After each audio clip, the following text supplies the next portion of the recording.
Lionel Nelson here, and welcome to A Father's Note, promoting fathers through building men. Some things I think that happens to us, you can correct me if I'm wrong, you know, we can't have no control over some sicknesses, some diseases, what have you. But majority of things that if we can do what they call preventive maintenance in order to really stay on top of our health condition. Wouldn't you agree? Yes, I agree. I definitely agree. Okay. You know, There's another sickness that I came across, and it says here that 1 in 8 men, listen to these statistics, ladies and gentlemen. It says that 1 in 8 men will be diagnosed with prostate cancer. Other than skin cancer, prostate cancer is the most common cancer for men in America. Now, this is what shocked me. It says that 1 in 41 men will die from prostate cancer. In the United States, it is estimated there will be 248,530 new cases of prostate cancer in 1 year, in the year of 2021, and 34,000 deaths from prostate cancer in if I read that right. But that's a lot of that's some scary stuff. yes, it is. That's some scary stuff. Yeah, that's a big hitter right there. Because man, we have to, and that all goes into going to see your doctor and getting your blood work. For your prostate, it'll be a PSA. Okay, so they'll do that to you up until you're about 40, and then after that, then you need to go the way that a lot of men don't want to go and do it, but it needs to be done to have the doctor take care of you that way and make sure he checks. I had mine done. It was not it was something that I wasn't pleased with, but I'm glad I did it. Let me tell you something. It may be uncomfortable, but if it's going to help my health, if it's going to give me long life, brother, so be it. Because you know, I always say I want to be around to see my grandchildren's grandchildren, and that's my whole drive. I love family, and I want to be in a place of position. I thank God my mother is 83 years old, and I tell you the truth. She walks every morning she's walking. Amen. And she looks good for her age. And the same thing with my father. So in essence, the only reason my father doing as good as he's doing because of my mother staying on him. But he's 86. But they don't use any assistance, like walkers, anything like that. My father, he may use a cane every now and then because of his knees, but just to see the fact that they're able to get around on their own, that's an astounding thing. And I think that only comes from the fact that you doing what is necessary in order to take care of you. Right. Yeah, that is a big thing. You have to do something. Take out 30 minutes for yourself a day to do some type of exercise. Right. Just some type of exercise. And when you're preparing that meal, you have that one starch, but make sure you at least get 2 vegetables with your food. Right. At least 2 vegetables, because vegetables help everything go through and clean out your system. Mm-hmm. It is a factor. You are what you eat. So whatever you put in that stomach, that bread basket that's gonna make you feel how you feel it. Right. Yeah. Well, another thing then, how important would you say eye examinations are to men's health? The eye examination is a big plus. You have to go get your eyes checked. You have to go get it, because eyes are a telltale sign. When you go to the doctor, he'll look in your eyes. A lot of times he see that yellowish, we call jaundice. Yeah, he knows you got a liver issue. Doctors, they have different signs and things that when they look at you, they can tell what issues already without having a test what's going on with you. But with the eyes, if you start having those eye issues, go to the optometrist. Like I said, that annual thing is for me is a full screen. I go to my dentist, I go to my family practice, I get everything done. Because I want to know. Am I doing better? Am I doing worse? Am I just maintaining? What's going on? Right. Right. So what you mentioned, I think you mentioned earlier about exercising. Yes. Okay, so I mean, what are some of the exercises that you would recommend for men to do in order to keep themselves physically fit? Walking. Get you a nice pair of shoes and walk. Wow, just that simple. Even going back to parking at the other end as far away as you can from Publix door, and take that walk. Even that'll make a difference, huh? Even that'll make a difference. They have different apps on the phone that you could download on your phone, right? And play yourself some music. Put your phone in your pocket and go for a walk at least 6 days a week. But you know, the issue with that is the fact that we as men, we like to say, I don't have time. I ain't got time. Well, I'm gonna put it to you like this. If you don't have time, then being on the other side, you're gonna have all the time in the world. And that watch if they bury you with it, you ain't gonna be able to look at it. Wow. You gotta put time for yourself. Make time for yourself. 30 minutes is not it's nothing compared to laying in the hospital. Who wants to do that? You sure got some time then, huh? Yeah, you got some time then, and you're away from your family. Right. Especially now, oh my God, with COVID, you're away from your family. Take time, 30 minutes, walk. If you don't want to walk, get on the bike and get you a nice bike ride. Yeah. And start like me. I started with my walk, and I couldn't even barely walk a mile. Then once I conquered that mile, then I went for 2. And then I got all the way up to walking 5 miles a day, 6 days a week. And I was walking them 5 miles under an hour. So what I'm doing now, I'm just maintaining. Right. I got it down pat. Okay, I know if I eat this over here, I'm gonna feel sluggish. So tomorrow I'm gonna take care of that. That's so true. That is so true. So I think that we spend money on everything else. We don't mind spending money on Jordans and tennis shoes and clothes and jewelry and watches, but we need to invest in ourselves. I think that's what it really comes falling down to. Right. Invest in yourself and visit the doctor. And once they figure out, okay, this is where I am, then also with your food, start a vitamin regimen. We don't get a lot of the nutrients in the foods like we used to because they're putting so much poison out there. So you got to have that vitamin regimen, especially like right now. Right. A lot of times, I tell a friend of mine that, he's in the house with COVID. I'm like, listen, I know they're pumping you up with a lot of other stuff, but increase your vitamin C, your vitamin D3, and that zinc. Those are things that's going to build your immune system up. Your body breaks down the food inside your intestines and so forth, and dealing with your kidneys and your liver and all that, but we still need that supplements. So you're going to need some supplements, especially as you age. Right. That's pertinent, That's good information. So you got to do those things. I'm pleading with my fellow brothers, my fathers, their husbands, all of the uncles and the nephews. Sons, listen, do what you need to do to take care of your body. Even if you're 20 years old, 21, in your early 20s, go get yourself checked out. Yeah. Early precaution is better than late precaution or no precaution at all, because then it would definitely be too late. Correct. Yes. That's very correct. Things like diabetes, hypertension. There's no age limit. There's no weight limit for it. It's not a big person's disease. It's not a skinny person's disease. It's a not eating healthy. Those are the factors that bring those things out. So now let me show this other slide I have here. This is I found very interesting. It said that nearly 52% of men 20 years or older have hypertension.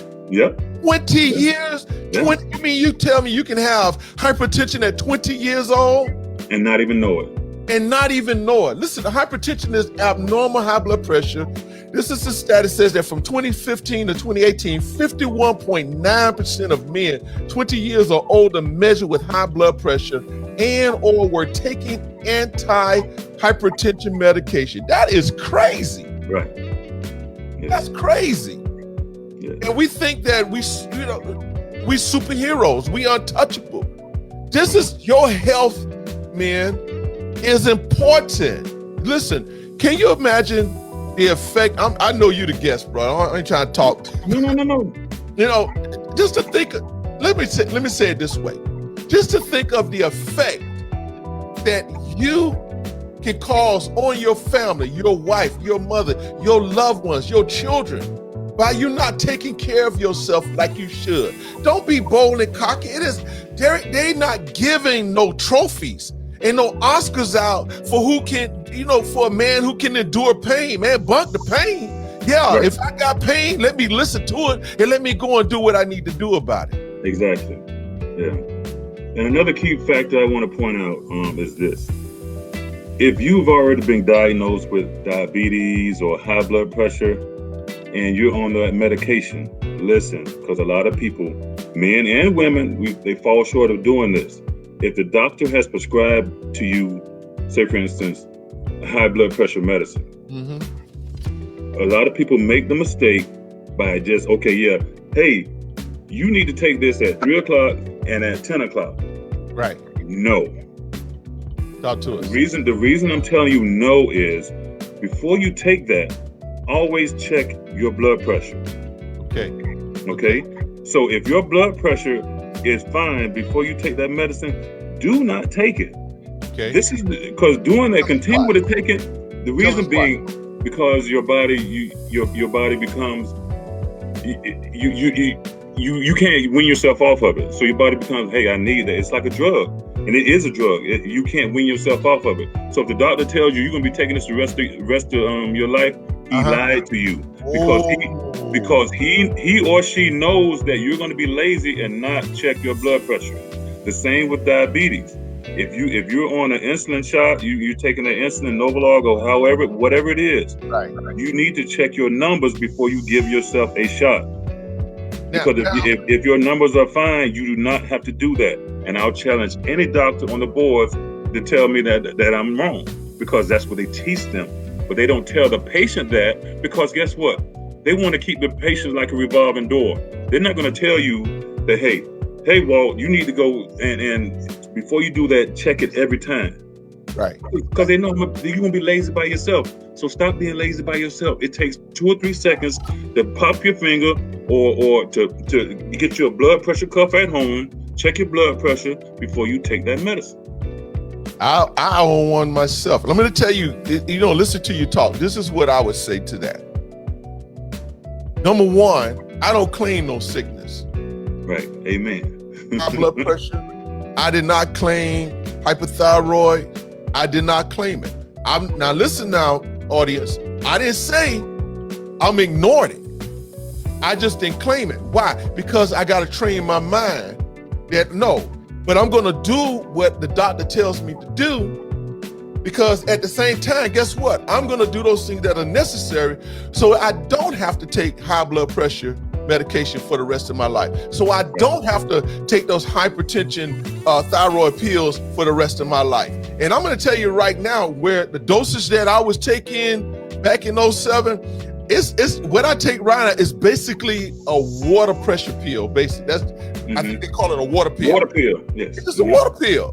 And and I'm constantly checking my blood pressure, and listen, my blood pressure has been normal for the past 4 or 5 years. But nevertheless, though, I am so serious and adamant about my health.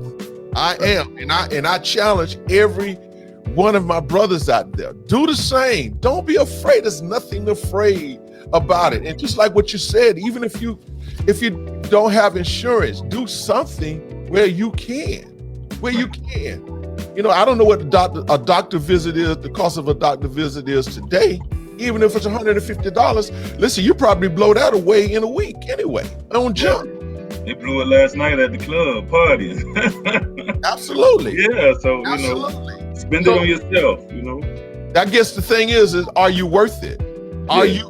Is your health worth you taking that money and doing what is necessary for you? I like this. But listen, I want to show one more slide. Can I? You got anything you want to say before I show this other slide? No, go ahead. It says that the leading cause of death for men is heart disease, followed by cancer and accidents, according to the Center for the Center for Disease Control.